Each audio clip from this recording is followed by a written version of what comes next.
Welcome back to Everything and the Gym. Today we have another episode with one of our sponsors, Hera Health. Hello. What is your name? My name is Meghan Ludwig.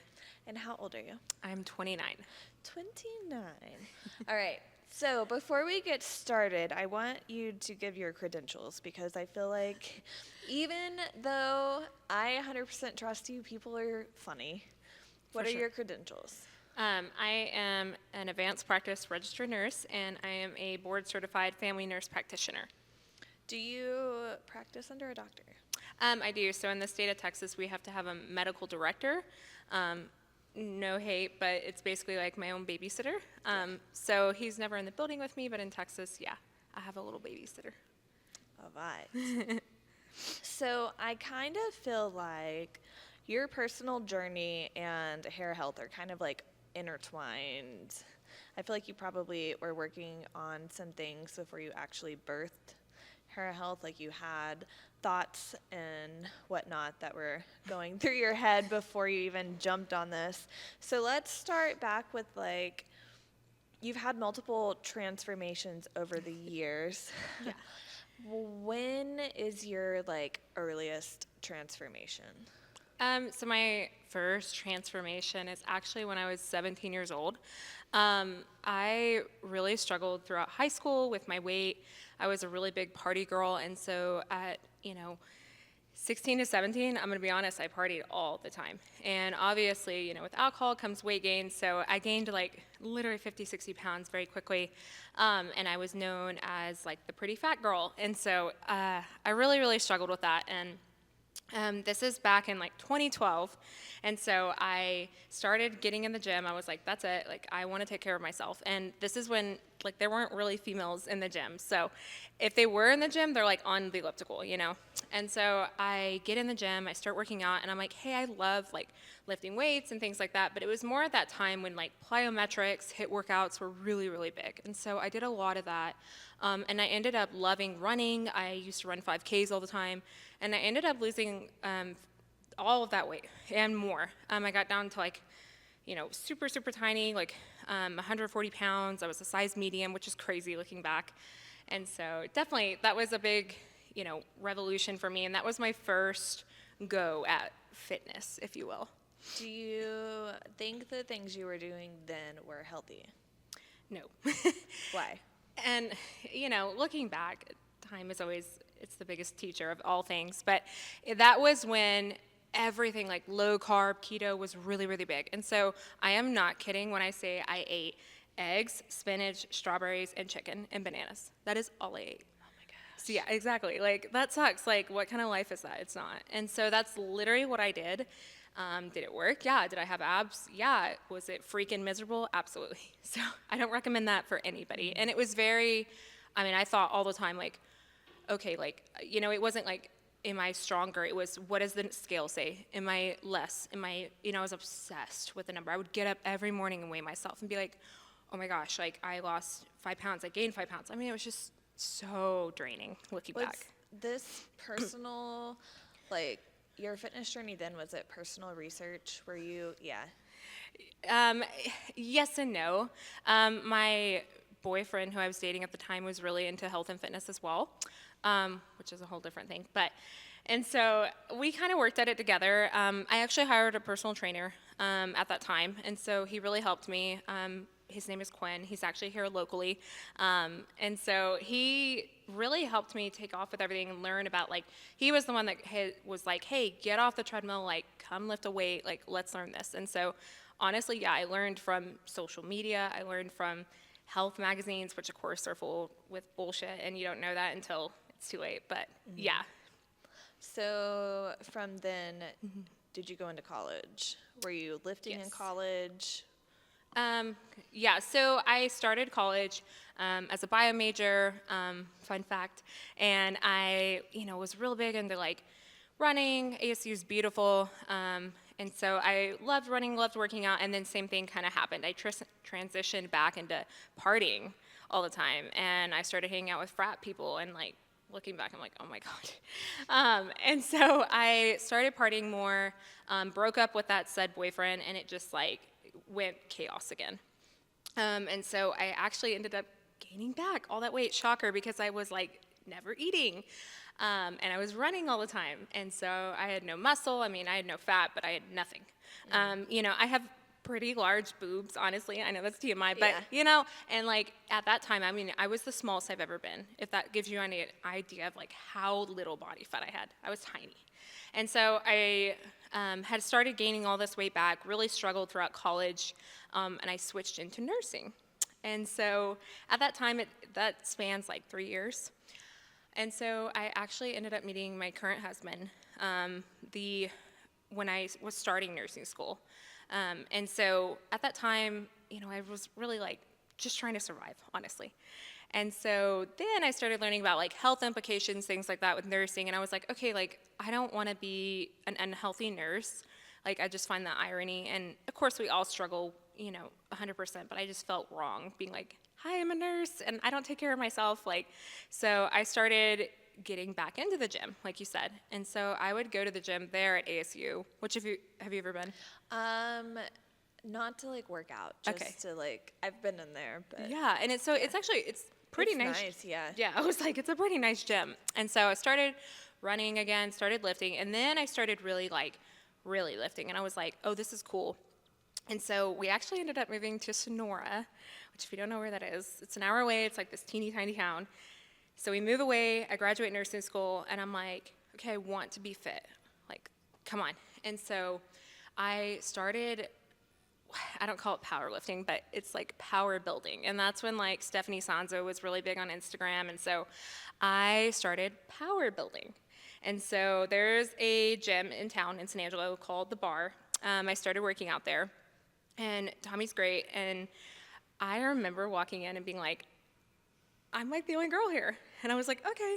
And so I got obsessed with being strong. Like I didn't care about cardio, I didn't care what I looked like. I wanted to be the strongest in the room. And so at that point, I was like, really learned about macros and nutrition and why what I was eating before was terrible for me. Yeah. Right.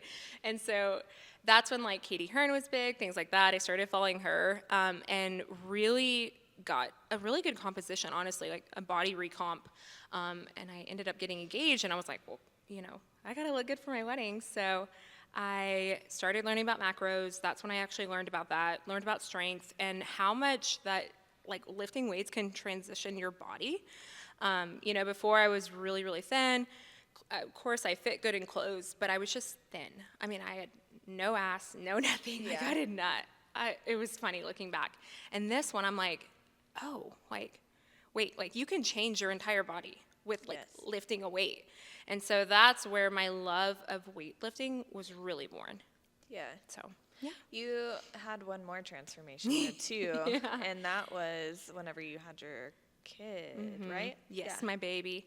So I have a daughter. Her name is Luna. She's 3 now. And so, I was still super fit, got married. I was like, oh, we're going to try for a baby. I won't get pregnant. Got pregnant the first month after. I know. I was like, ooh, yikes. And I was about 20 pounds overweight, honestly, between the wedding and, my honeymoon. And I got pregnant, which is great. I'm not, obviously. Yeah. Then the world shut down with COVID. And so I was like, oh shit, I have never worked out at home. I'm not a home worker-outer. Like, I hate working out at home. Like, if you can work out at home, like, I'm so envious of you. And so obviously our food intake drastically changed. Like, we couldn't even eat. And so I was pregnant. I couldn't even walk because I had such bad pubic symptoms, like dysfunction. And so that's pain where your pubic bone is, and it literally starts to separate. I know, it was really cool. And so, everyone's like, I was like, oh, I'm not gonna gain weight, I'm gonna be healthy. That was like pure irony, because I literally ate my own words. I ended up gaining 60 pounds when I was pregnant. And I wasn't healthy at all. I could barely walk, like I said. I was not working out because I don't like to work out at home. And so I had my baby, and then it took about a year, honestly, for me to even get back in the gym because it was so daunting. And I looked in the mirror. I remember looking in the mirror being like, I hate myself. I hated who I saw. It didn't resonate at all. And I was like, I don't even know who that is. Like when you don't even like recognize yourself. And it was just so frustrating at the time. And so I, finally started getting back in the gym and was like, I'm done. And so over the past 3 years, I have lost that 50 pounds, maintained it, and then some, and I'm happier than I've ever been. So definitely. Did you go through postpartum depression? Oh, yeah. Yeah.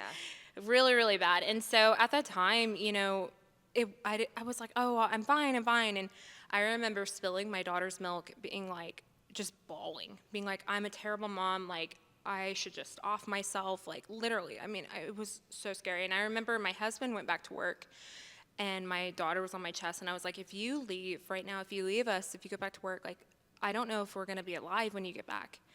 And I never thought that would happen to me. I had anxiety in college, but I was like, what the hell is going on, And so my husband was like, call your OBGYN. I got back on antidepressants, thank goodness. And truthfully, like you said, like, that was the biggest thing I didn't realize, like, because I wasn't working out, how much it mentally helped me. And after that, I started walking outside, but that's seriously, like, the most amount of exercise I would do for the first year. So, yeah. Did your mental health get better when you started lifting again?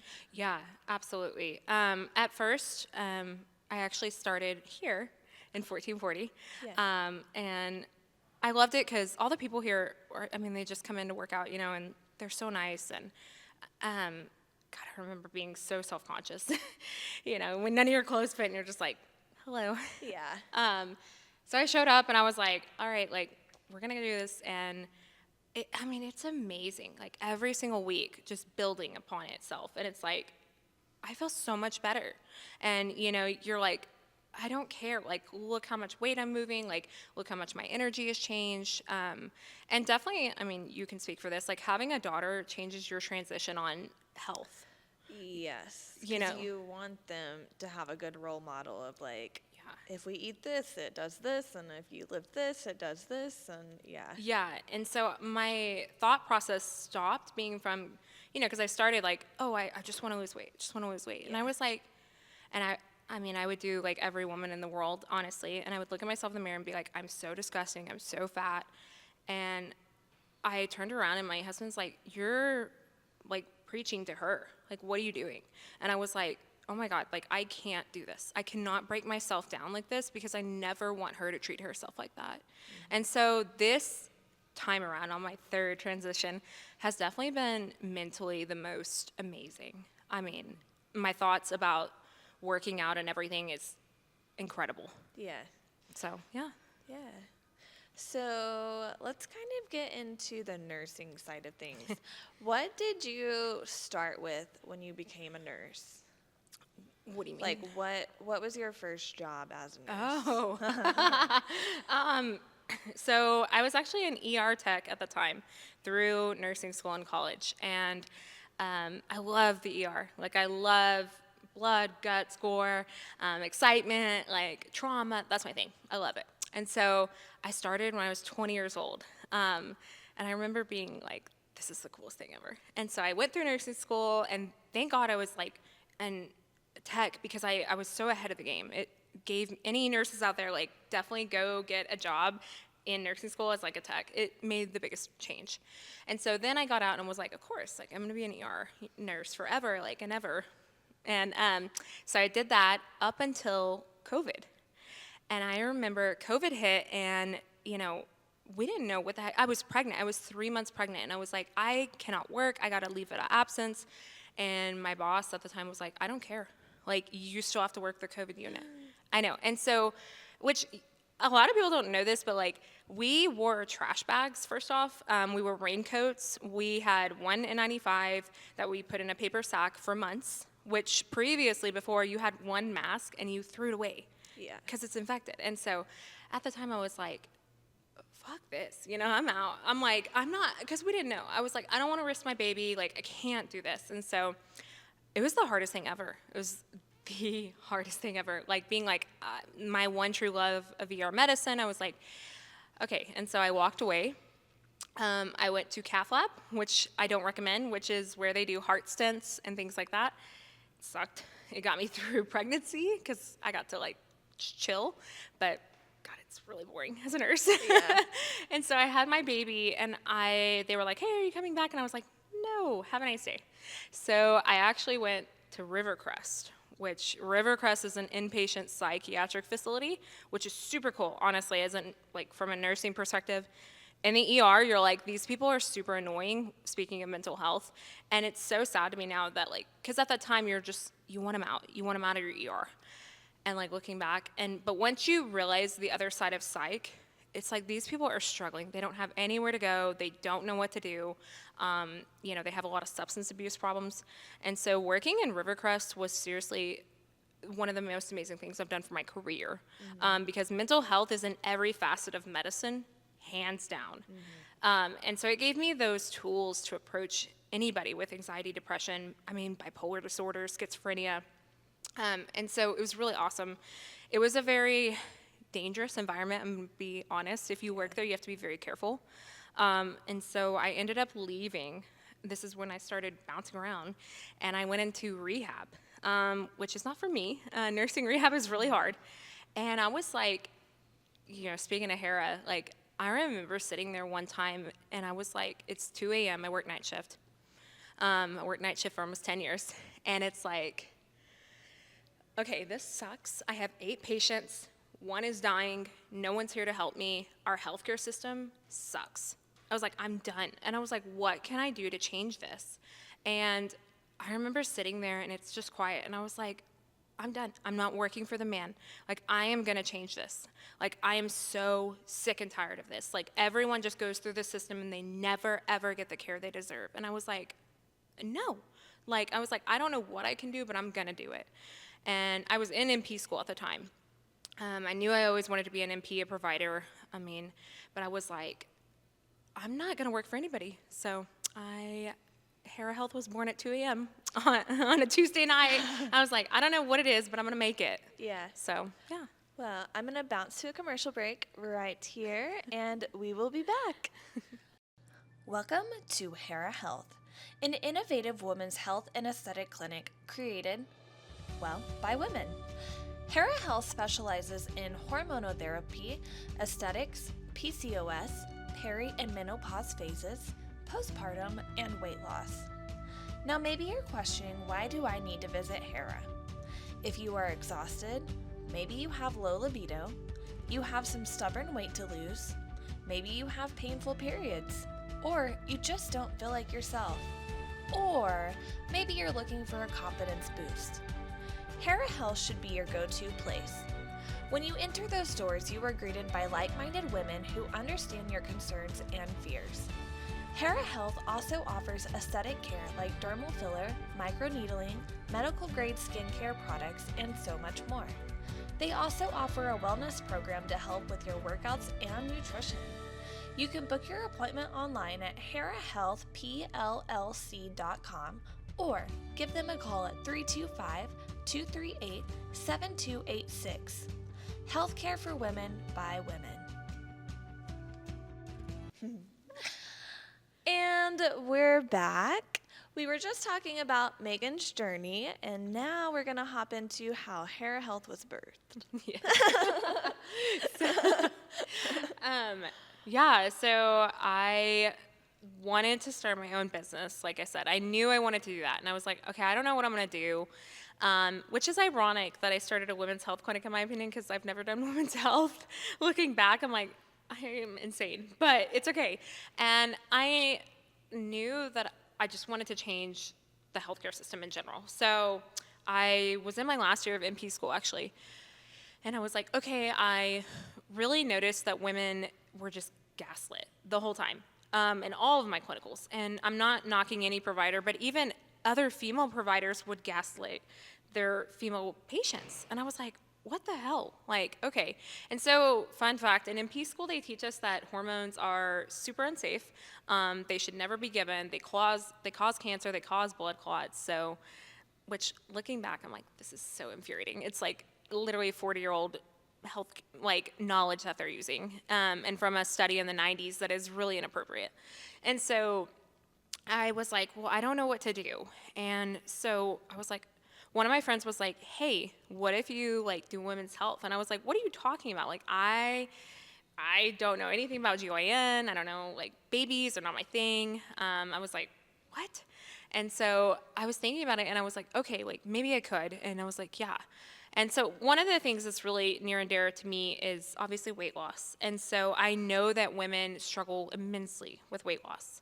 And I was like, okay, I want to do this. And so this is where, and it kind of coincided like perfectly. So Mounjaro, which is a GLP-1 medication that's used for weight loss, it's all over the news. It's like Ozempic's twin. It actually started becoming really, really big.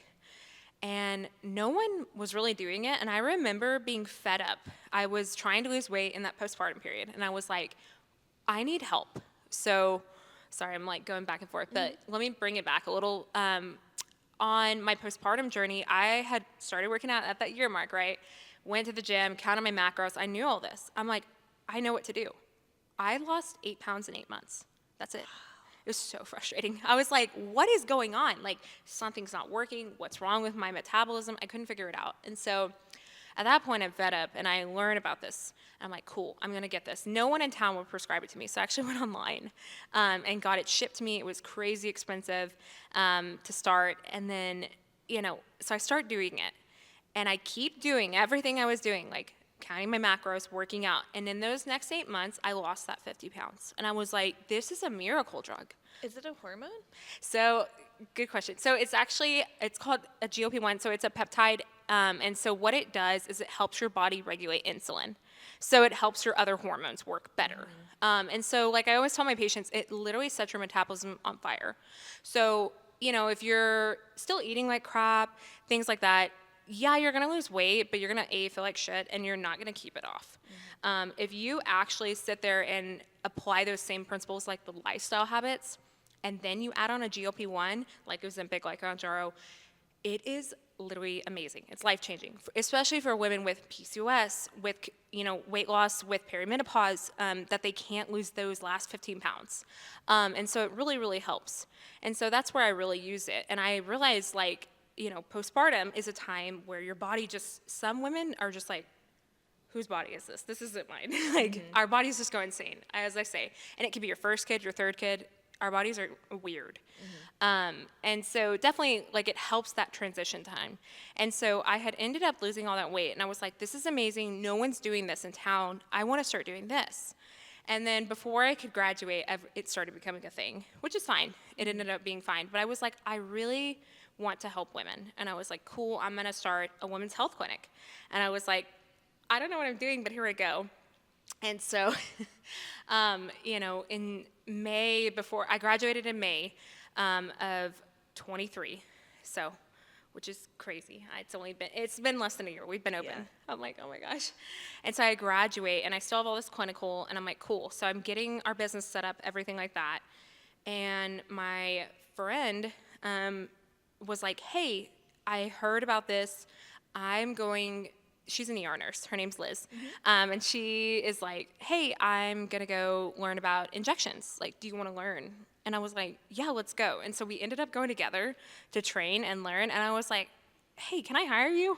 And so I've actually known Liz, since I was pregnant with my daughter. So for a long time. And I was like, cool. And I wanted to really help women overall. And I realized, Hera Health is so much more than me. It's so much more than Liz. It is about encompassing women as a whole. And so if you feel better and, inside, then everything is better in your life, right? If you look better, you feel better. Yeah. So they work, transitionally with each other.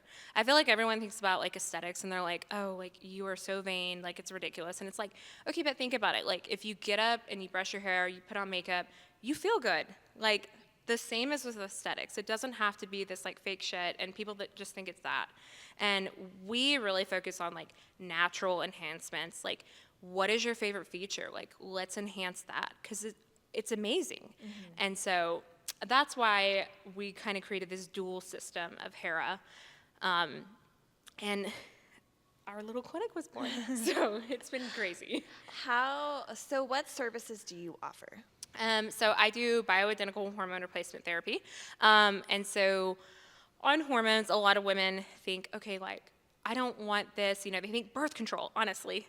And first off, birth control is a synthetic hormone. And so anything synthetic in your body is just not great. And so that's where the claims of cancer, the claims of, hypertension, of stroke, all the bad shit is with fake hormones, synthetic hormones. So I do bioidentical hormone replacement therapy.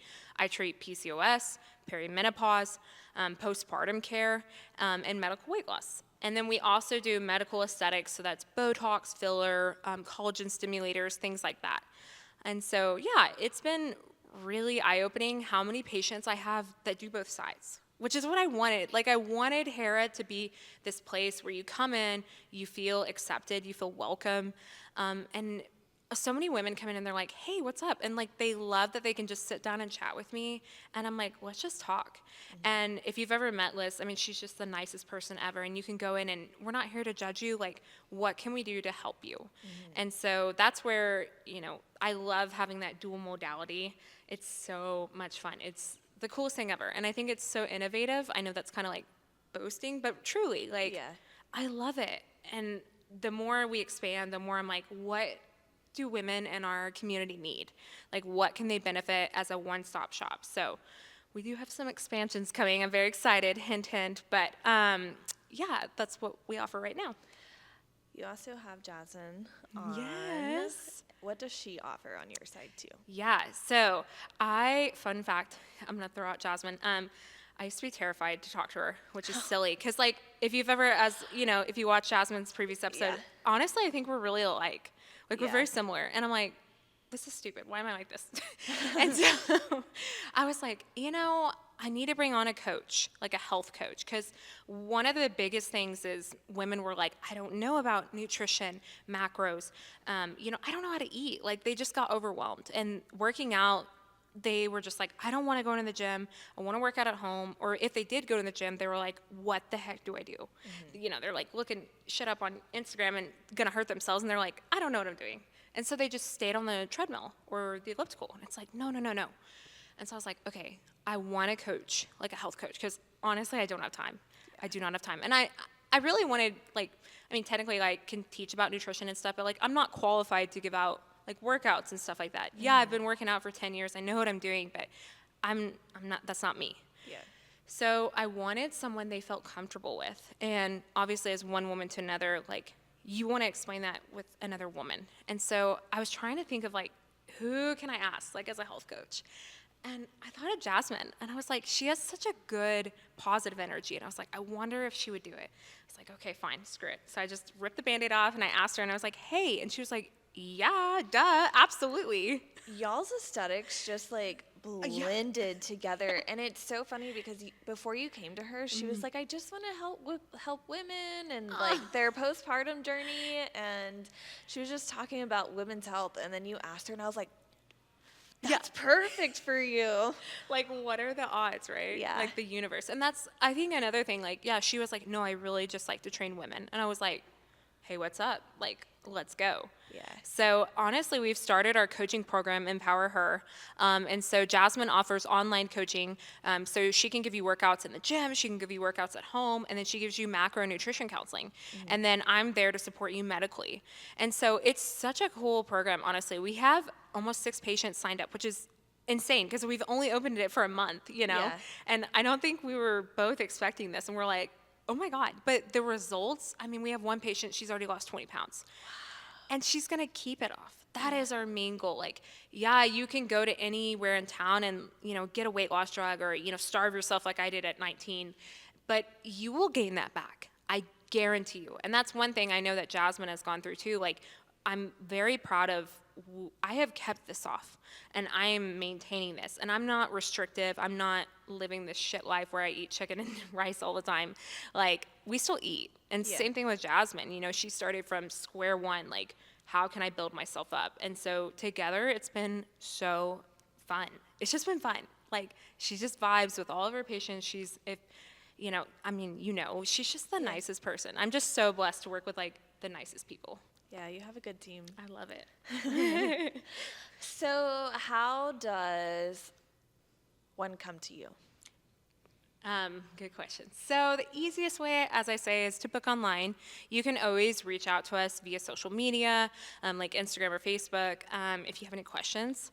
But the easiest thing to do is to book a women's health consultation. And so everyone's always like, what does that mean? And I'm like, okay, so I literally sit you down for about an hour and I'm gonna go over A to Z about your health history. Like, what are you doing right now? What are you eating? Like, what are your bowel habits like? I mean, I get in depth. What are your menstrual cycles like? Because if you don't ask all those questions, you don't know. And so I love that saying where it's like, if your doctor just asks one question and doesn't ask about your lifestyle habits, you have a drug dealer and not a doctor. And that's the approach I take with Hera. Like, our body is whole encompassing, so you have to treat it holistically. And so if I don't address, your nutrition intake, everything, like, where are you working out? Are you sleeping okay? How much caffeine are you drinking? Are you doing drugs? Like, let's talk about all this, because we have to address that full-heartedly before we can get anywhere. And so we talk about that, and so I make sure you're a candidate for hormonal therapy. You don't have any prerequisites that would, cross that off. And then what is your goal? I always ask my patients, like, what is your biggest goal? And so how can I work on that with you? I do a full hormone and metabolic panel. So if you go to the doctor, they're going to check like 3 labs, and they're going to say, hey, you're fine. This week alone, I have had 3 patients. Well, it's Tuesday. Okay, so last week. So I've had 3 patients already where they come in and they're like, well, my doctor says my thyroid's fine. It's fine. And they come in, they have hypothyroidism by my standards. So your thyroid is a little tricky organ, and she likes to be in a certain set zone. And if she's not in that zone, she's not happy, and your whole body sucks. And so that alone just really shocked me, how many people don't look into like specifics. Like, yeah, there's a huge range on XYZ, like on your hormones, on your thyroid panel, but if there's an optimal range too. And if you're not in that optimal range, you're not getting anywhere, like with your energy, with your libido, with losing weight. If all of those aren't addressed and to be optimal, our patients are really gonna struggle. And so that is how they can do it. They can go online and book that appointment, and then we kind of go from there. So, yeah. Do you offer online services? I do. I offer telehealth. If you live locally, I prefer to see you in person, at least the first time. But what's really cool about Hera is I try to make it easy. So I have women in Bront, Mason. I have one in Midland, one in Austin. I mean, I have telehealth patients. So if you can't make that happen, I send you a lab kit to your house, and we'll make it work. And I offer telehealth services. Some women are like, hey, my schedule is crazy busy. Like, can I call you? I'm like, yeah, like, just call me. And so I have a texting app set up for all my patients where if you're a Hera Health patient, like, you literally can text me. And I don't know about you, but texting your doctor, in my opinion, is pretty freaking cool. Yeah. So, and I mean that, like, when I say, like, hey, if you have a problem, text me, call me, we're here for you. And it allows like Jasmine and Liz to all communicate with our patients, and they are secure, and that way we can actually get to that. And so, yeah, I do offer telehealth services. I think that's where, our world is definitely going. But, something about coming in and seeing our building and just being like, this is so nice. And like, they come in and they just want to sit down and chat. And you would be shocked at how many women come in and just break down with me. Yeah. And because they feel safe. And that is my ultimate goal. And they're always, I'm not laughing, but they're always like, I'm so embarrassed. And I'm like, why? Like, this shows me that you're safe. Like, you feel comfortable enough to express what your frustrations are, like what you need help with. And that's like the biggest compliment to me. I know that sounds weird. I make you cry. That's a compliment. But, it's like, that's an honor to be that safe in somebody's mind and that they can trust me with their health. So. Well, and your building just feels, it's not like you're walking into a doctor's office type feeling. It feels very home-like to me, or like aesthetically. Mm-hmm. I don't know. Your place is nice. Thank you. No, thank you. That was like my goal. And which, fun fact, I love like decorating and things like that, but I was never like, oh, I'm going to be an interior designer, but it was so cool. I was like, that was my goal. Like, I want somebody to come in and it's not sterile. I hate that feeling. Like, you're sitting in a waiting room with a million other people. No one cares. You're just a number, and everyone's sick around you. And I mean, that happens, right? But I wanted my patients to come in and be like, oh my gosh, like this is amazing. They instantly relax. They come in and they're excited. And, you know, we keep it very, very private. It's like one patient at a time. We don't overlap patients on purpose, just to really keep everyone feeling secure and safe. And so they come in. We don't have any male patients. So I really pride myself on that. Like, I've been offered, hey, we do men's health, we do this, we do testosterone therapy for men. And I'm like, honestly, no, I just don't want to. There's a market for it. And I just don't. Like, I know that as, like, in my clinicals, like, men didn't want to talk to me about their erections, and women don't want to talk to men about, you know, their issues. And so I was like, I love just having it a female-oriented business. You know, I'll do my husband's microneedling every once in a while, but that's about it. Like, we really love that aspect of, you know, we're women run, we're women owned. I only employ women pretty much. I do contract out with one male, but again, it's a contract and he's never actually in the building. And so they come in and they're like, okay, cool, like, this is it. And they come in, they're like, this is so pretty. And it's such a big honor. So we're really excited. Hopefully one day, knock on wood, we're getting there, that it'll be a little bigger. So Yeah. we're getting there.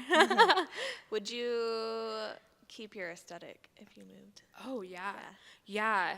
I guess I'll just tell you. But Yeah. This episode won't air until July, probably July-ish. okay. Well, it's okay. I Yeah. mean, I've told my patients. Okay. But yeah, so we are expanding. And we actually own all the land that we're on currently. Oh. So if you didn't know, our little house is like a 1930s maid house. It's super cute. I love it. We completely renovated it, but we have definitely outgrown it already, which all my friends say that's a good thing. They're like, yeah, if your business is 7 months and you're outgrowing it, I'm like, okay, cool. Because I'm like so nervous, but we're building a bigger building. And so definitely gonna keep the same aesthetic. I love it. It's so calming. And I don't know, I just want that same feeling for everyone. And so look forward to it very, very soon. So we got big, big things coming. So that's where, you know, that expansion of Hera, that's what I want. Like, when people are like, what keeps you up at night? I'm like, what can I do? Like, I want more for what are women in our community missing? Like, what can aid them dramatically? And so I definitely try to think about that. And this building, I think, will definitely encompass that. Are you adding on? Or are you... So we're building a completely new building. We're not getting rid of it. We're just like, yeah, it's like an addition, I guess. But it'll take up the rest of our lot. Yeah. So I'm so excited. Do you think you'll ever be satisfied? No. No. Why? No. I know. Gosh, I'm such a type A personality, like perfectionist. Like, I mean, people, like, they walk in and they're like, wow, you thought of everything. And it's like, yeah, because that's what I think about. Like, and it's a curse and a blessing, honestly. You know, I'm like, okay, like, what can I do better? Like, that's where I go home and I think, did I do enough for this patient? Like, are our services enough? Like, where can we make this transition, this, you know, steps for our patient better? And I don't know. I know. I'm like in therapy currently for anxiety. That never went away, unfortunately, with the postpartum. And that's okay. Totally fine. But definitely, you know, I have to learn to, like, look in the mirror and be like, hey, you're doing good. And Liz is so cute. She's, like, my best supporter. She's always like, Megan, you're kicking ass. Like, you're not even 30. You own your own business. Like, you change people's lives. Like, chill out. And I'm like, okay, yeah, I should chill out. But, you know, I'm just like, oh, my God, like, I'm not good enough. Like, what am I doing wrong? Like, where can I do more? And so obviously, like, long-term goals would be incredible, like, to expand Hera into different cities, you know, to get that out there, to do telehealth virtually in all 50 states, you know, like, big long-term goals I have, like, just thinking ahead. And as a business, I'm sure you know, too, like, I can't think about next week. I think about, like, next 10 years. Like, what do you want? Where do you see yourself going? But I also think that that's what makes me me. And innovative, and I want more for all of us, not just me. And so, no, I won't ever be satisfied. Sorry, long story short. How we doing on time? All right. We are going to take a break for commercials, and we will be back soon. All right. What would you do with an extra 60 minutes in your day? Do you go for a walk? Do you pick up the weights? Maybe you even help a friend. There are 1,440 minutes in a day. Here at Fitness 1440, we believe in making every minute count. Spend some of those minutes here with us on our turf zone, in our free weights area, the cold plunge, the sauna, and personalized small group fit classes because we are open 24/7. Fitness 1440 is family owned, which means you are giving back to the San Angelo community when you spend time with us. Our members are like family here, and we take pride in our cleanliness. Use code 1440vibes to receive your first month free and join the Fitness 1440 community today. That's 1440 VIBES. And don't forget to make every minute count. And we are back. So one thing that you talk about quite often is testosterone in females. Why is testosterone important? Oh, yeah. Okay, so obviously we all have testosterone in our bodies. Fun fact, we have triple the amount of testosterone right now, you and I, than estradiol in our body. And I think as women, we're taught, okay, like that's a male hormone, that's not our hormone. And it's just crazy to me how mind-washing that is. And so testosterone is one that helps with motivation, it helps with muscle mass, it helps with libido, it helps with mood, honestly. And so if you've ever noticed like the world's on fire and your husband's like, it's fine, like we're just gonna chill. That's his testosterone kicking in. There's a reason. And so, I think we've gotten away from that immensely. And so as women have been learning, I actually need this. And one of the biggest facets that causes low testosterone is birth control. And so over the past, 30 years, where the big push of, take the pill, here's birth control, you'll be fine. It's masking everything, what's actually wrong with our bodies. And so everyone can have hormone disruptions, imbalances, things like that, from 15 to 99, it doesn't matter. But one of the things that really pisses me off and keeps me up at night is I'm like, why are we just masking this? Like, why are we not treating this? And so I have probably at least 50% of my patients come to me and they're like, I don't want to have sex. I don't think about sex. Sex is painful. I can't have an orgasm. And it's like, that's terrible. Like, you deserve to have a healthy sex life. And one of the things that got me really pissed off is, I would have male patients come in during clinicals and they were like, hey, I can't get an erection. And it's like, oh yeah, like hold the line. Like, we have to treat this. And I would have women come in and they're like, well, just have some alcohol. It's fine. You don't need it. Like, what kind of shit is that? Like that like gets me pissed off. And so, this use of contraception like immensely has killed everyone's testosterone, and I see it time and time again. Fun fact, when you're 30, your testosterone is the first hormone out of all three that starts dropping. And so, yeah, of course you absolutely need it.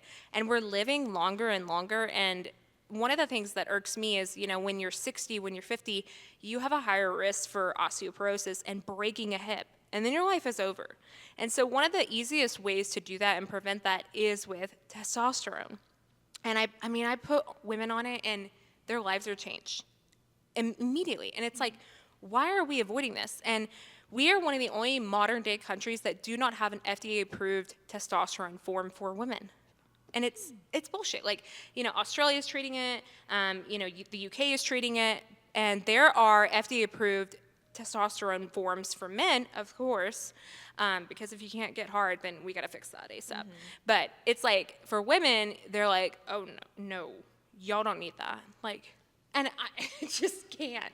And so many women come to me and they're like, I have anxiety. I've been put on an antidepressant. And obviously, anxiety is a very real thing. I treat it all the time. But not checking out everything, like, okay, are her hormones actually optimized? Like, oh yeah, her testosterone is in the tank. Of course she can't handle stress. She can't do that. Like, and so definitely, I think you would be shocked. Even, this is how bad it is. My first medical director was like, wait, you give testosterone to men, like to women? And I was like, yeah. And he was like, what? I mean, this guy's young. He's like 32. He just got out of med school. Like, that shows you the lack of education in med school and in P school, PA school, they don't teach us anything. They're like, oh, no, like absolutely not. And so my current medical director, I'm so thankful for him. He actually specializes in hormones. And so he's like, hell yeah, you give women testosterone, you better. Like, absolutely. And so I have had women come to me and they're like, I can't put on muscle. I can't do this. Like, I'm doing everything right. I'm eating all this protein. Like, what am I doing wrong? I'm lifting weights. And their testosterone is gone. And it's like, that's why you're skinny fat. And they're doing everything right. And it's so frustrating. I can't imagine how frustrating that is, you know? And then we get them optimized. And literally, I mean, it takes like a couple dates. And they're like, oh my gosh, I feel so much better. And, you know, people think testosterone with women, they think, oh, like, I'm going to sound like a man. I'm going to grow a penis. I'm going to have facial hair. I'm like, no. That's not how that happens. And so when you see things like that, like the really bad acne, like, you know, the voice changing, like the clitoral enlargement, which can happen, that's where the bodybuilders get that wrong. And they just do really high doses of test, or they start using like anabolic steroids, which are dangerous. And if, especially not under medical care, and they get these from like Russia, which who knows what you're taking at that point, that absolutely is. But that's not what normal testosterone therapy is. And so definitely, I think women are really misinformed on that. And now we're starting to be like, hey, wait. I deserve to still feel good, you know. We treat our husbands at 40. Why are we not treating me? And so definitely, I love being on the forefront of that in medicine. I don't mind at all. And I will shout that from the rooftops until I die. Yeah. So good. So... Sorry. Should you be working out? Sorry, can you redo it? Sorry. Should you be working out a different way within your cycle? Okay, yeah. So yes and no. Honestly, that's a really big one where, you know, it's gotten really popular. And I think some of the things on Instagram, you know, and TikTok, whatever, it's called cycle syncing. There is some truth to it. Whereas, like, if you feel like crap, like, you know, during your period or the week before your period, sure, be nice to yourself. Like, stop pushing your body so much. But I don't think everyone has to do that. I think that if you want to do that, if you feel better, if your mood's better, if you notice that you're not losing strength, things like that, you sleep better, okay, do it. Like, you want to do yoga that week? Sure.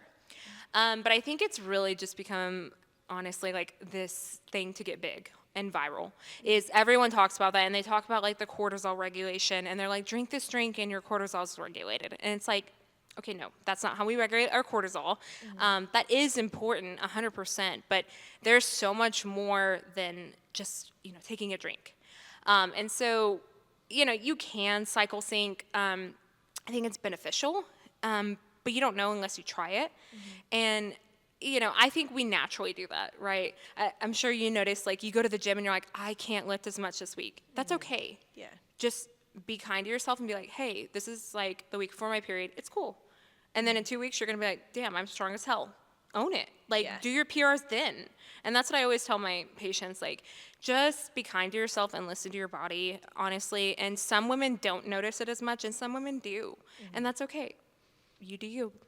So how do you regulate cortisol? How do you regulate cortisol levels? Okay. Yeah, so cortisol is hard, okay, because cortisol, I think, is getting a really bad rap right now. It is important. It's necessary to survive. The reason you wake up in the morning is cortisol, okay? It's what gets us going. But what's honestly an issue is it's become, you know, we're in this go state, right? Like modern day world is like, get up, go, don't stop, don't take a break. And your body is constantly in this state of like high cortisol, high cortisol, high cortisol. And it keeps pushing it. And eventually what we call is burnout is your body just doesn't have enough. And it's like, we're done pushing out cortisol, we're done. And then you start falling into, you know, that low fatigue where you just feel like crap all the time because you need cortisol.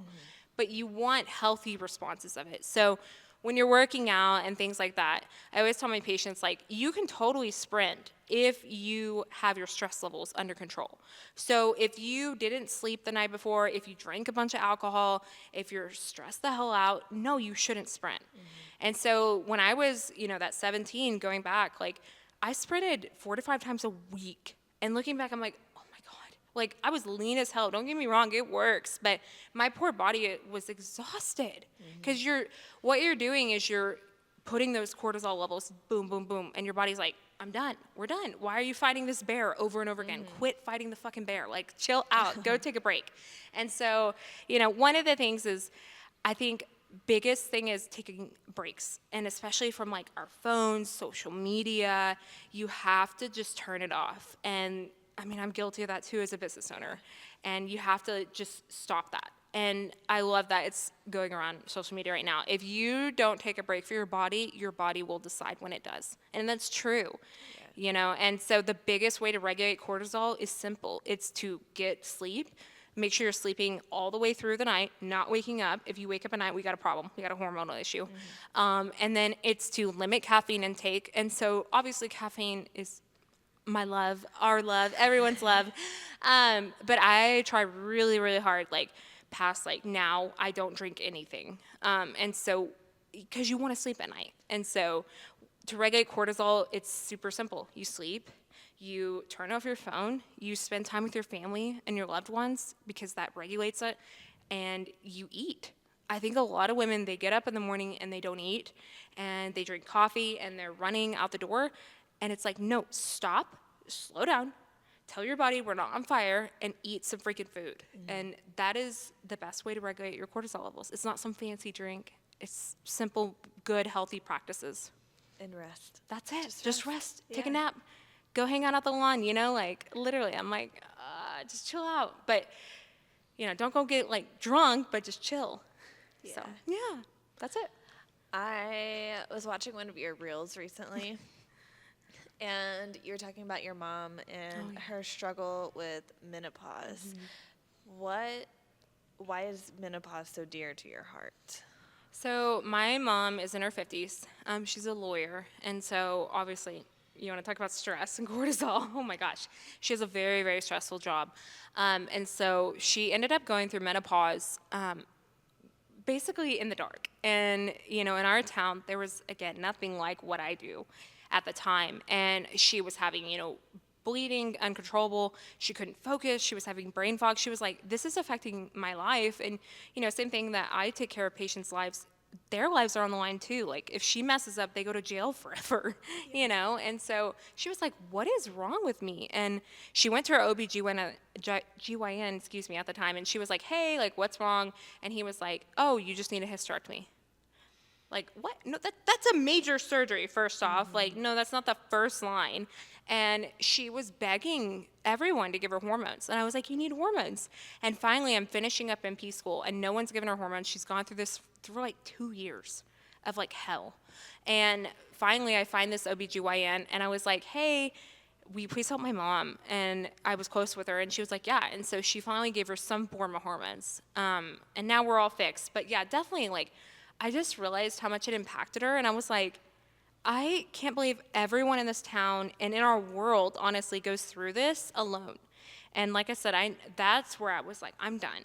I'm never going to let another woman feel alone and gaslit and be like, oh, well, menopause happens, just let it happen, it's fine. And it does happen, it's a natural thing, but that doesn't mean that it has to suck. Right? Like, I mean, getting old and, letting our hair go gray or developing hypertension, those both happen, but we both fix them. And I don't understand why we can't fix menopause. So that's where I was like, okay, we have to do something. And you help menopause patients yes. too. But Yeah. So everyone in perimenopause, menopause, and all of the above. Yeah. One of my good friends, I can't say her name due to HIPAA laws, she did tell me, though, that you had mentioned not to eat under 1,400 calories because it would affect hormones. Oh my gosh, yes. Yeah, you would be shocked at how many women I come in and they're like, I'm eating 800 calories. I don't understand why I'm not losing weight. And I'm like, oh my God. So your body needs a certain percentage of calories to function. And I know there's going to be some people that will be like, oh, you're full of shit. Like, no, you don't know what you're talking about. And I'm going to tell you right now, for a woman, it is different than a guy. This is why I hate intermittent fasting for women. And there's studies on this. Like, women can absolutely suffer from intermittent fasting. Do some women do great? Sure, for a short period of time. Men have a different cycle. They have a 24-hour cycle. We have a 28-day cycle, roughly. It's totally different. And so not eating obviously puts pressure on your body and stresses it out, increases that cortisol. Now it's a huge loop. You see where it's going. And then your hormones are like not working because your body's like, whoa, whoa, whoa. I'm not worried about, you having sex or you feeling good. Like, we're just trying to survive. And so if you don't eat a certain amount, you will tank your hormones. When you're sick, when you feel like crap, you're tanking your hormones, obviously, because your body's it's just not working right. And so same thing. And I wish more women would realize that they don't have to starve themselves to not eat. And so, everyone thinks everyone is calories in, calories out. Again, I know some gym bros are going to get on here and be like, whatever, it's fine. We're not a math equation. I hate that. I'm like, no, there's some days that you're going to need more calories, less calories on your body. Like, there has to be like that window. Did you eat 100 more today and 100 less yesterday? Okay, that's fine. Maybe you needed it. Mm-hmm. And I think that, learning macros and things like that is really important, and it's a great way to learn nutrition. But one of the best ways that I have found now is that I focus on high protein, fiber, and then I don't worry about the rest. And because once I'm full, and I'm eating enough food. And I don't even track anymore. I don't track my calories. I don't track macros. I don't care. I literally eat enough protein the size of my hand. I eat fiber, which is veggies. And then if I want some carbs and, limited fat, okay, I eat it. It's not a big deal. And you need all of those to function, to survive, to build your hormones. And so by not eating enough in general, you are literally starving yourself. And it's miserable. It sucks. Mm-hmm. So, do you meal prep? I do and I don't. So I go back and forth. I hate cooking. Honestly, I hate cooking. So I have a friend in town. Her name is Chelsea Cook. She owns South Concho Food, and I buy like meal preps from her. I love meal prep. I think it's a great way. Like I said, I used to do all of that before. I meal prep like protein because it's easy, but honestly, no, I don't make every single meal because I don't know my schedule. But like if I'm busy in clinic, I prep protein or I have Chelsea cook me food. Thank you, Chelsea. And that definitely helps. Like as a busy mom, as a busy entrepreneur, like I have to have something prepped, but I don't prep every single meal. If that makes sense. Yeah. Yeah. So knowing everything that you just covered, how does that affect your personal workouts? So my workouts currently, I'm in like a 4 to 5 day split. And like I said, I just kind of do my own thing. I know enough. I know what I like.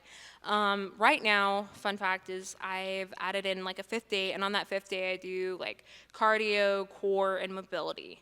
Because I'm 30, I'm about to be 30, I feel old. And I'm like, okay, this is important, right? It's not sexy, it's not fun, but it's important. And so on the other 4 days, I do a mix of upper body and lower body. And with eating and everything, like, you have to eat. And I'm sure you've known this too. Like, some people, they go to the gym and they're like, I'm gonna work out in a fasted state. And that works for guys, I'm sure. You'd be surprised at how many people, guys specific, on especially season 3, they're like, oh yeah, I go to the gym without eating anything. Every time. Hell no.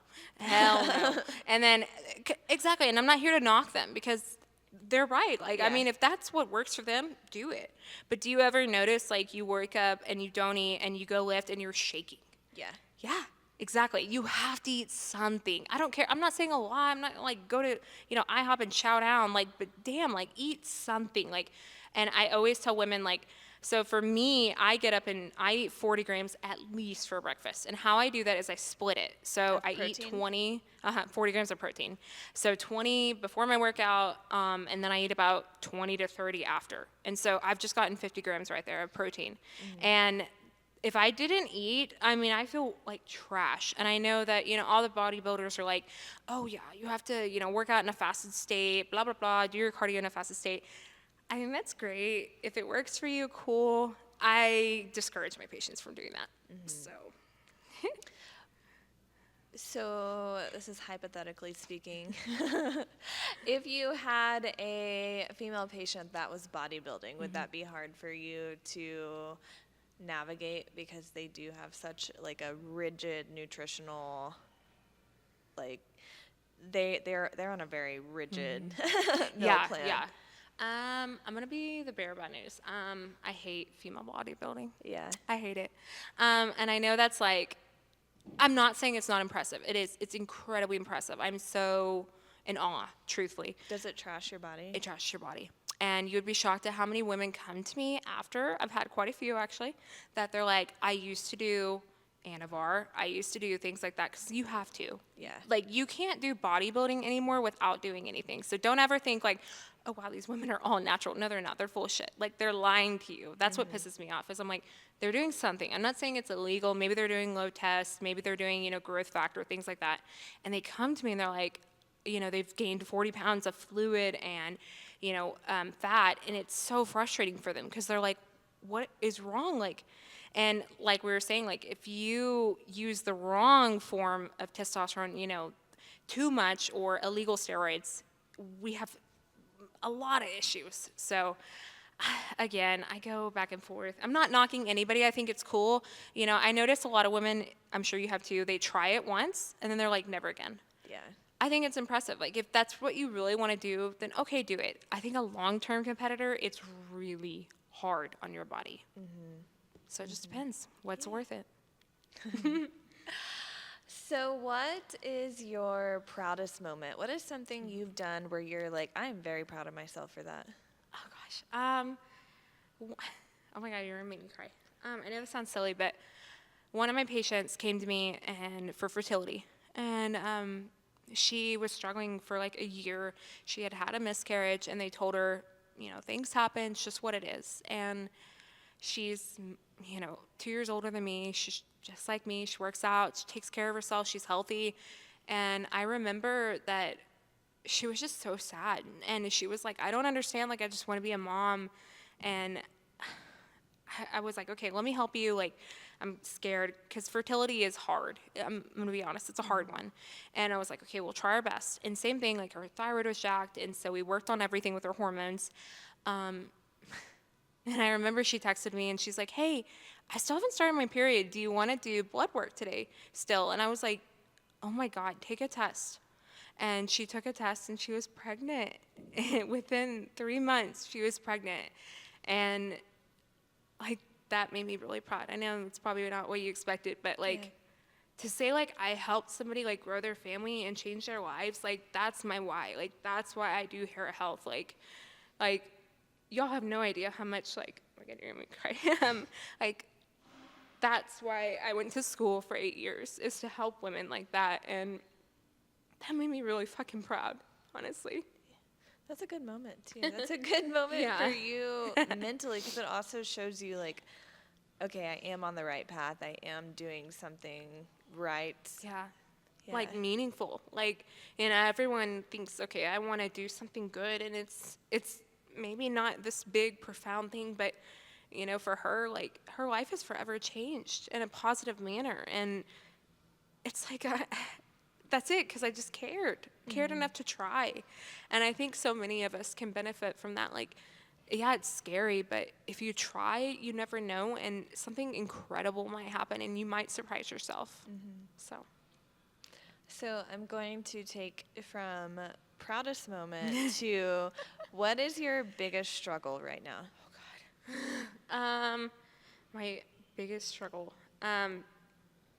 is balance, and imposter syndrome. And I know that sounds silly, but, you know, going from being a nurse to being my own boss and an MP has been really hard. You know, people look at me and they think, okay, she's young, she doesn't know what she's doing. And some days I'm like, I don't know what I'm doing. You know, I'm like, medicine is practicing medicine for a reason. And I know that sounds silly, but we're kind of just, we're not winging it, but we're winging it, right? We're hoping that it works. And for some reason, some things work for some people and some don't. And I don't have any other reason besides that's how it is. And I have the literature to support it, but for some reason it doesn't work for this person and it works for this person. And it's really frustrating. And I beat myself up about it so bad. And I just, some days, like, work engulfs me and I don't sleep and I drink too much caffeine and I didn't work out and it's 3 p.m. and I haven't eaten. And I'm like, how do I help women and, teach them about all this, and I'm not representing that. So honestly, there's a lot of pressure, and I know it's internal. Like, no one's like, wow, Megan, you look fat today, or you're not eating enough. Like, but it's internal. Like, if I don't, set a certain expectation, I'm a failure, and no one trusts me. And so that pressure has been a lot to deal with. So. Do you think social media adds to that pressure? Oh my gosh, immensely, especially for women. It's insane. You look at somebody's feed and you're like, why don't I look like that? Or why am I not doing more? And it's like, you have to realize, first off, no one tells you anything about the backstory. No one tells you, what was happening 10 seconds prior to that photo or that video. You don't know. Like, you looking at me, you think, wow, like, she's lost all this weight with a weight loss drug. And it's like, no, I've been at this for over 10 years. Like, this is a struggle I'm still struggling with. It doesn't stop. And social media, everyone's like, wow, like, why don't I look like that? And it's so negative. And yeah, so I set breaks for myself where, like, I just turn it off. I set limits on my phone where I'm like, I don't care. I don't care. You don't know who's edited their photos, who's lying, because, right, doesn't matter. They can say whatever the hell they want on the internet to sell their agenda. And I just have to go to sleep and be like, okay, I'm going to be ethical and stay true to who I am. And that's all I can do. And comparison is definitely the thief of joy. And I'm not going to lie, I've unfollowed almost all of my competitors, meaning like people in this town who do maybe similar things that I do. And it's nothing personal. I hope everyone realizes that. It's just, and I'm happy for everyone, but I'm like, I like think so poorly about myself. And I know women are like that too. We're like, why am I not doing better? And it's like, you don't know what they're doing on the other side. So it sucks sometimes. Yeah. It's like a double-edged sword. Yeah. Almost. Yeah, for sure. Yeah. 100%. Yeah. All right. We are going to break for another commercial break, and then we are going to get into some fun questions. Oh, God. I think I covered everything on that one. Oh, yeah. Yeah. Okay. She's like, what? All right. And we are back. So I asked you to send Taryn pictures, just of like your journey, and then we sent you a list of pictures. And anyway, you were like, "Can I send a hobby?" Yeah. What is your hobby? My hobby is scuba diving. How do you get into that? Yeah. So I have my mom, let me show you. I have a little scuba diver. And everyone's always like, is that a fish? I'm like, no, it's a scuba diver. So yeah, I started right around when I was like 17, 18. And my mom's actually a diver, and she had been forever. And I was like, oh, I want to go diving, and okay. And so she finally took me, and I was like, this is incredible. Like, talk about a whole different world. And I think everyone's in two camps. They're like, hell yeah, that sounds fun, or absolutely not.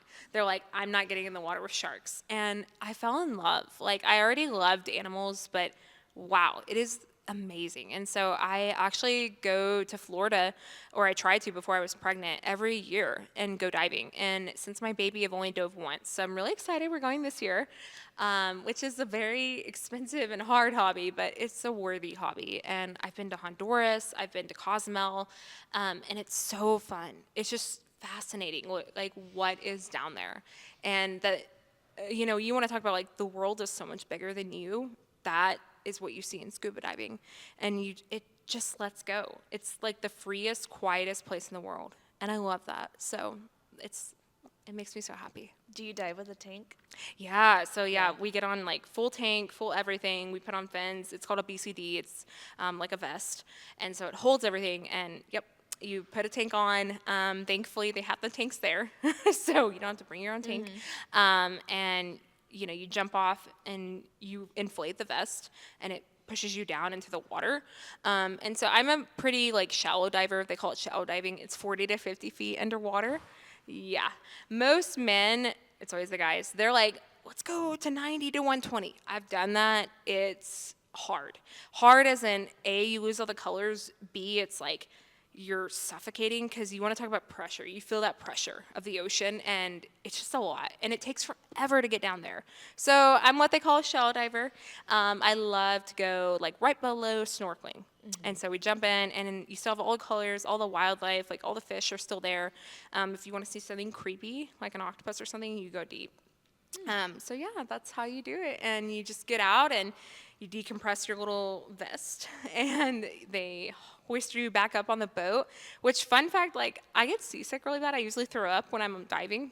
I don't know why I'm like this. Like, no matter what, like, I could take medication. I'm like, so I always like volunteer. I'm like, please throw me off the boat before I start throwing up. And they're like, why are you a diver? And I'm like, I don't know, it's fine. So I wish, and once you get in the water, like, it's gone. Like, you don't feel that way. You don't feel seasick. And I don't know why I'm like this. So I just throw up to dive. That's how much I love it. Does it take a lot of endurance?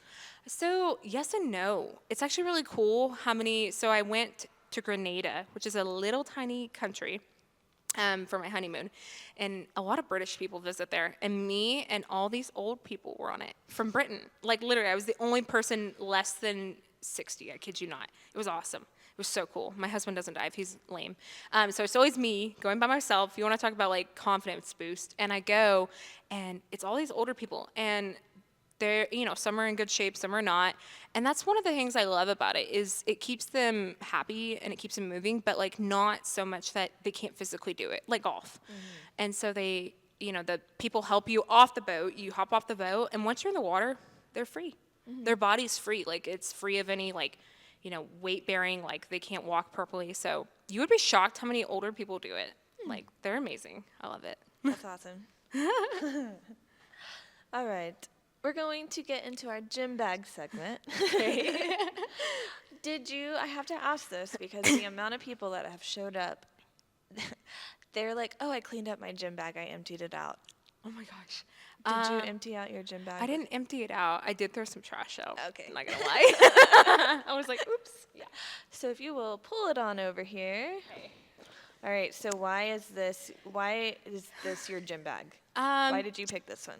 Honestly, I've gone through like so many, right? Like backpacks or no gym bag or, you know, duffels or whatever.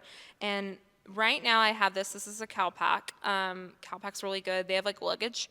I usually like Buff Bunny, and I like it too, but it gets dirty really easy. I'm not going to lie. And so I have a Calpack one, and it has this guy, which I love. Because a lot of times I go to the gym and then I like get changed at the gym and like get cleaned up, and so I can bring like my clothes like and not mix like shoes, like gross and gross clothes. So I love that it has that. Honestly, it's pink. So my first question is, do you have snacks in your gym bag? I don't. I don't. Really? Yeah, I have no food. Isn't that weird? I should, because I'm always starving. I have no food. You don't even have protein? No, I have food at my office. That's why. Oh. Yeah, I have no food. Wow, people carry snacks. I do. No, I have no food. I'm like, I should do that. What is your favorite thing in your gym bag right now? Oh gosh. Okay, I have two. I have these, and everyone wears these, but I love them. So these are Versa Grips. And so on pull day, these are my girls. I've lost like 3 pairs at Crunch, which is really, if you don't know, these are like $100 a pair. So I'm always like, oh my gosh. So these are my lifeline. Love those for pull day. And then, let's see, where is she? Oh my gosh, sorry.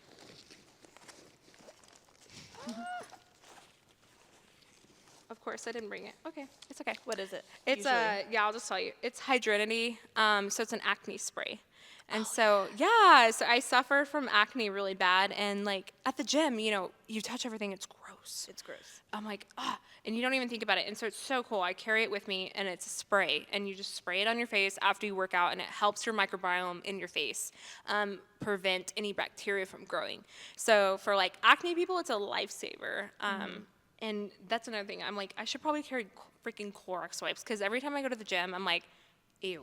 Yeah. Like, you would be shocked how many people, I'm sure you know, are just like, gross. Yes. I'm like, wipe that down. I got pink eye sometime Shab. this year, and I can almost bet it's from being at the gym. Yes. No, I got staph from the gym. I had shaved my legs before going to the gym. and I ended up with a staph infection all over my legs. It was really cool. So don't shave your legs before doing leg day. Just FYI. Yeah. You'll get staph. What else do you have in your gym bag? So I have hair clips, of course, obviously, and I have these guys. Oops, sorry. So these are for ankles, for kickbacks and everything, because no one has these. And another thing, like hygiene-wise, like gross. Yeah. Like I know I'm at a bar because you can wipe a bar, right? But these are like fabric. Yuck. I have bands because at Crunch everyone starts stealing the bands, so that's really nice. So they, hide them because people suck. And so I just bring my own. I just have 2 little warm-up bands, and then because people still suck, they started hiding clips. Yeah. I'm like, what is wrong with people, guys? Like, we're just all here to share. Like, it astounds me how many people go to the gym and they're like, this is my gym. I own this gym. I'm like, no. Like, we're all sharing it. We all pay the same thing. Like, fuck off. Like, excuse my French, but it makes me so mad. So I carry clips. They're on Amazon. They're $20. Definitely worth the investment.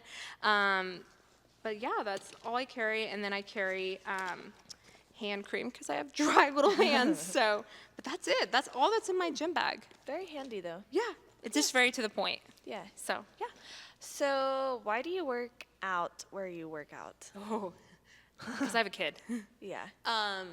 The biggest thing is childcare for me, just in case. I've honestly, I've lived here. I grew up in San Angelo, so I've tried out literally every gym in this town almost. And there's nothing wrong. I think they're all great in their own special way. I think everyone has to find their own gym and like why they like it. I'm just glad we have so many gyms. A, like that's kind of cool. It's not a bad thing. B, I like where I work out because of the childcare.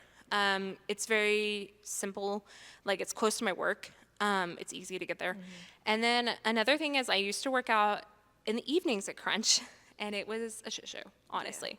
It was filled with a bunch of people that I don't mind if you don't know what you're doing. I mind if you're with a group of guys and you're on your phone for 2 hours and you're taking up a bench. That pisses me off. Like, no. And so I couldn't take it anymore. I remember one time I walked in at like Monday evening and there was nothing open, like not one single machine. And I'm sure you know that. And so I've started going in the mornings and I love it. The vibes are like so different. What time do you go? I go like 10-ish to 11. And it's so nice. It is. It's like night and day. Yeah. I was like, wait, everyone here is cool as hell. Like, everyone is so nice. Like, they're so positive. They smile at you. Like, they're like, hey, like, can I use this? Like, just like, they're like you and me. Yeah. They like have a normal life. Like, they're just there to work out and go home. And so it's been actually like a very good mental health thing. Yeah. Where I just go and I'm like, I get my workout done. It's quick and I'm done. Yeah. And I'm like, cool. Which is funny because I used to hate working out in the morning. Like, hate it. And now I'm like, I love going in the morning. I'm still not a 5 a.m.er. Screw that. But, I like going. What time do you wake up? Oh, gosh. This is embarrassing, but it's fine. I'm usually wake up around 7:30 to get my daughter to school. And I'm not going to lie, I'm not a morning girl. I'm just not. And so I used to open Hera at 9. And I was like, I hate this. I can't do this. Like, to get my daughter dressed by myself when my husband's at work, he's a paramedic, and then me, nope, hell no. My daughter's a mini me, and that's not working. So I get up at 7:30, get my daughter to school, come back to work, come back home, get dressed, and go to work. And so I started opening Hera at 10. That was the best decision. That's the coolest thing ever, being your own boss, being like, I want to start at 10. I start at 10. Yeah. It's awesome. What time do you go to bed? On a good day, 9. On a bad day, 1 a.m. I'm not going to lie. I'm going to be really honest. There's some days where you're like, I'm behind on everything. I'm trying to catch up. I can't even breathe. And you're like, it's 1 a.m. And your toddler comes out, and my daughter's like, hey, Mom, go to bed, because I sleep with her still. And she's like, where are you at? What are you doing? Yeah. But on a good day, and it's insane. Like, when I actually go to sleep at like 9:30, how much better I feel. Okay. And I'm like, okay, stop. And you just have to it's like a mom thing where you're like, stop, just turn off your phone, go to bed, you're fine. But it's like so nice to have that 1 hour of like freedom, and then it turns into like 3 and you're like, shit, it's 1 a.m. Yeah. Yeah. So, yeah. So we're going to go into some rapid fire questions. Oh, gosh. Okay. How much protein do you eat a day? Ooh. Do you know? At least 100 grams. All right. Do you take pre-workout? I do. Sadly, I'm trying to get off caffeinated pre-workout. What do you take? I'm a big bucked up girl. Do I you love have a bucked up. specific flavor? Oh, the Miami. Oh. It's so good. If y'all have never tried it, it's like, oh, it's so good. I love it. Sponsor me. No, I'm serious.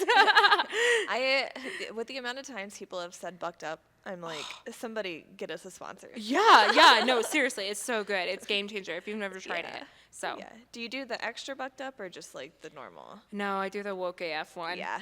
I'm like, whatever, it's fine. And it just depends on the like upper body, lower body, and I'm trying to be better. But another thing, that's why I work out in the morning. Yeah. So what is your favorite lift or exercise? Ooh, oh gosh, that's hard. Anything shoulders.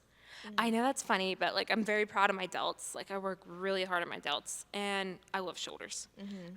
I don't know, something about it just makes me feel so bomb and confident. So like shoulder presses or like Anything, flies? shoulder presses, like lateral raises, anything like that. Yeah, I'm a big shoulder press girl. I don't know why I'm like that. So going complete opposite, what is your least favorite? Oh gosh. So it's actually a squat. I don't squat anymore. I feel that. Yeah, after having a baby, everything's not the same down there, and my legs are too strong compared to my core. I'm working on it. I'm trying my best, but I can't tax my legs enough to not destroy my core and pee on the floor. And so we're working on it, but it's either that, and I just stopped completely. I haven't squat in 2 years, so I don't care. I still have good legs, and I actually hate hip thrusts. I do them all the time, but damn, they take so much work to set up, and everyone's like, oh yeah, you love glute day, and I'm like, no, none of us love it. Like, it's just a thing. Like, you have to do it. Yeah. So. Gotta be uncomfortable. Yeah, I'm like, So when you look in the mirror, what is the one muscle where you're like, ooh, I just love this muscle? Ooh. Well, it's like a double-edged sword again. I don't know. Yeah, my delts. Your delts. Yeah, my delts. I guess, yeah. What is one thing you eat every day or drink every day? Protein. So definitely a protein shake. I have one at least every day. It's easy. What is something you do intentionally every day? Oh gosh. Intentionally every day. Oh no. I don't know. Could be you make your bed, you have like a certain habit. Okay, intentionally every day is I do affirmations with my daughter on the way to school. What do those look like? So I always tell her that she is worthy, she is kind, she is smart, she is confident, and ironically, obviously, I'm always telling myself those, and it helps. I mean, it feels silly, like I was like, this is silly, and then I do it every day, and I'm like, I love this. So, yeah, I do that. Starting young, too. That's so Yeah, good. it's been great. Do you read or listen to audiobooks?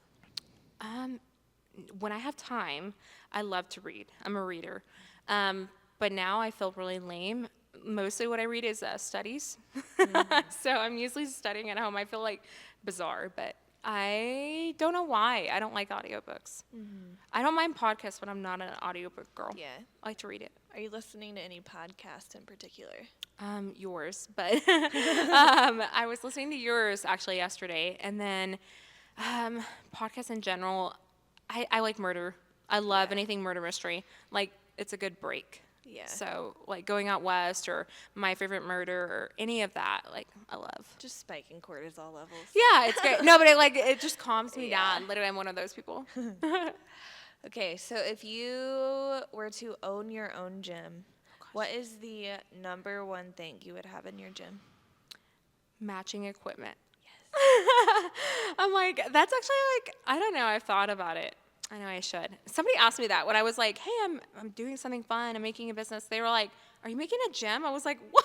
I was like, I should. But A women's only gym? yeah, that's matches. Like all blacked out equipment, like sexy. Like you go in and you're like, this is nice.